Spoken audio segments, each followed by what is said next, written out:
Hello, my name is Gene Gilmore. My birth given name is Eugene Reuben Akers. I don't want any money for what I'm doing because hopefully this video won't come out until after my death. So I have nothing to gain, nothing to profit by telling you what I'm going to tell you. And a lot of what I'm going to tell you is available online until they see this video. And I'm sure things will start getting scrubbed. As well as moon photos. But anyway,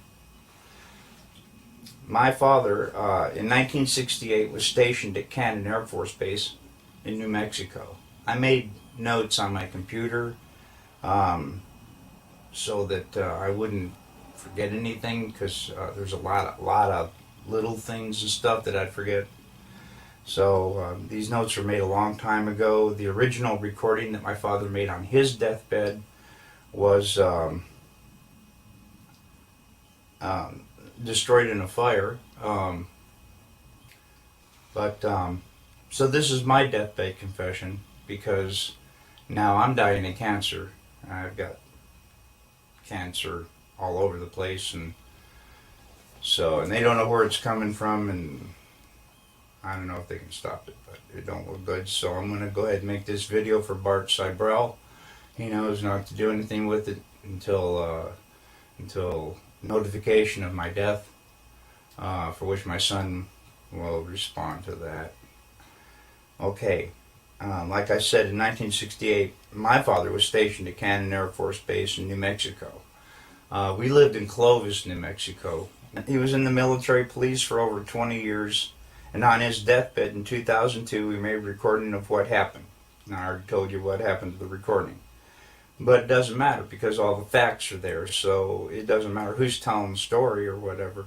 I will, at the end of the video, I'll supply a picture of my father, his badge, the flag of when they buried him. I'll show you some photos of my dad. I was born in 1955. So in 1969, I was 14 years old. I vividly remember the Apollo 11 coming down, landing on the moon, they're walking around and all that stuff. Anyway, I never questioned that until my dad told me what he told me on his deathbed. And then I started doing a little, nothing major, nothing, just surfing the web, I think they call it, surfing the web. And a lot of that information's right there on the web. I mean, it verifies the story that he told me. A good detective, a good one, would be able to uncover a lot more of the story that I'm getting ready to tell you. So, please have at it. I've never known my dad to lie. To get caught lying was worse than whatever it was you did to begin with. I remember going to school with long sleeve shirts on to hide the purple welts. You did not lie in our house, that's for sure. Dad had a really bad attitude towards lying. Excuse me again. Okay, anyway, this is the story that my dad told me on his deathbed. Project Slam Dunk was the name of this. President Johnson in 1968, okay, in Cannon Air Force Base in 1968, he said by the time he got there, that there was already 2 large hangars that were connected. There was hundreds of dump trucks that came in and dumped sand and stone, and cement powder was powdered over the top of all that to make it look like a lunar landscape. They had men that fashioned it into a lunar landscape, he said. Okay, I've never known my dad to lie, so this all took me by surprise. You know, what's that all about? So anyway, he said that in front of the airplane hangars was pole framing with large canvas tents that was concealing the inside of the staging area. Inside the staging area, on flatbed trucks, was uncrated the lunar lander that was reassembled back inside the hangars. All of the walls were painted flat black, and the ceilings as well. He was sworn to secrecy by the NSA, and they would put him in prison for breaking that oath. When Dad saw the moon landing on TV, he cried. He said he knew that what he had witnessed on TV was exactly what they recorded in that hangar. There was no reason for them to go flying around and everything. They had detailed high-definition photos of the landing area. There was no reason for them to go flying around to a different landing area that almost exhausted their fuel, except for drama, because everything had gone so smoothly. Nothing, so it had to be something. Anyway, Dad was one of 3 guards that guarded the inside of the front entrance. There was a list of 15 people who could enter. No one else was allowed by order of President Johnson. And here is that list. And I gave it to Bart Seibel as well. And he checked out a lot of these names, and he says he can verify a lot of these people and what they do. And I come across a couple myself. Anyway, President Johnson, Neil Armstrong, Edwin Aldrin, Werner von Braun, Robert Emenegger, Gene Kranz, James Webb, Joe Kerwin, Dr. Thomas Paine, Glenn Looney, Dr. Christopher Kraft, Dr. James Van Allen, General Trudeau, Lieutenant Colonel Donald Simon, and Grant Norrie. Now, the only 2 that I really have information on is Robert Emenegger. Apparently, he did a lot of video work and stuff for the Department of Defense. So the DoD did know him. Okay, and the other one was Grant Norrie, Norray, I believe. Was to the best of my dad's knowledge, was a like some FBI, CIA, NSA, who knows, something like that. Okay, President Johnson only showed up for the first day of filming. Filming lasted for 3 days, and the entire project was restored to original. In other words, the hangars were all taken apart, the sand was all removed, and so on and so forth.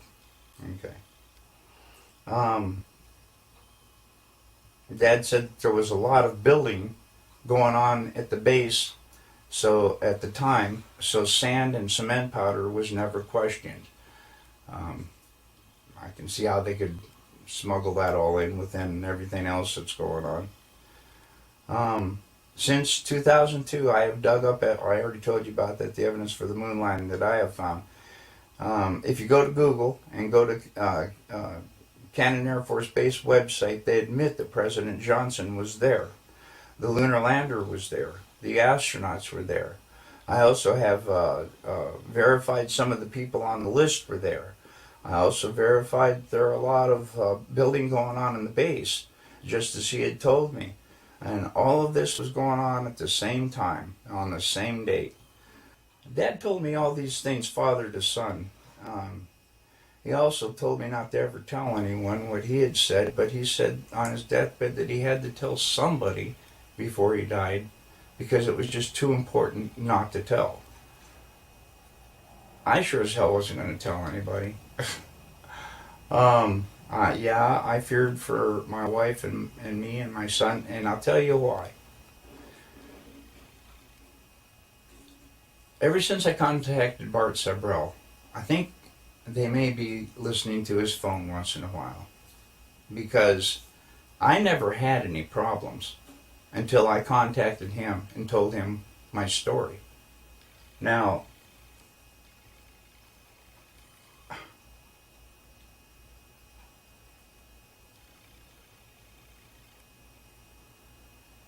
people broke into my house 2 times. I was visited by men with black suits, and I was told in no uncertain terms to drop this whole project, not to say anymore to anybody, or me and my wife and my son could disappear. You take that pretty literally after everything that's going on. Well, so I stopped contacting Bart, and now I'm making this video that I'm going to send to Bart. Mr. Cybrell, excuse me. Bart's my brother, man. My brother in heart, my brother in Jesus, okay? Bart, being a good friend that he is, called the police for me and told them about the break-ins. The 2 detectives that came out and everything questioned me and everything like that, I didn't give them any information at all. At the time, I thought it was a test from them guys in the black suits. I didn't say crap. So all that went away and everything. But it definitely, the 2 guys in the black suits were not the 2 detectives that came out to question me about the break-ins. But thanks, Bart. But no, I don't want any help. I just want somebody to pick up where I left off and be able to prove with the information I've given. And I'm trying to give as much as I can, because I know that once I die, I'm not going to be able to be asked any questions. So that's why I tried to give you a little backstory too. But that's about all I can think of. My dad, he raised me by the book. I know he didn't lie to me. And as I started seeing more and more of what he was telling me was true, I realized my dad wasn't lying. I lifted the lid off my dad's case, and you can see that his name is Cyrus Eugene Akers. He was born on July 17th, 1933. He died on September 28th, 2002. Here's his badge, and I wanted to see if I could get as close as possible so that you can read the numbers on the bottom, which are, okay, there it is.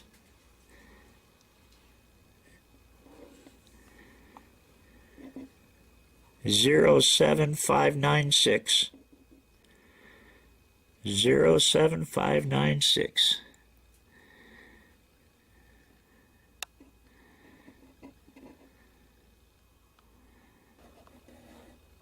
That's my dad.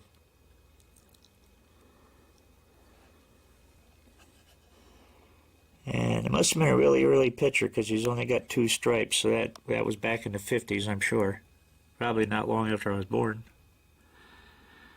And there he is. That's my father.